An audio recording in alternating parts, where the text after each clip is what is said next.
Ako si Maribeth Omeli. Umaawit ako kaya lang wala akong background dito sa mga instruments. Nasisiyahan ako talaga dahil may chance na umawit kasama nitong instrumento.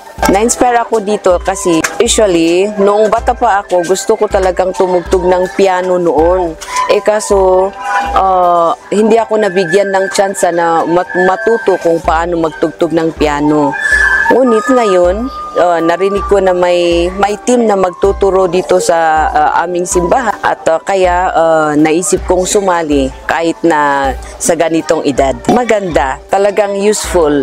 Sa aking palagay, talagang ito ay isang napakagandang tool para sa pag-ano ng mga young people at saka yung mga bata, hindi lang dito sa community, magagamit din para sa doon sa paaralan o kaya sa kung kahit saan ka, lalo na kung hawak-hawak mo nito kapag may mga grupo ng mga bata na makikita mo, pwede mo naman silang yayain upang ituro mo ito sa kanila.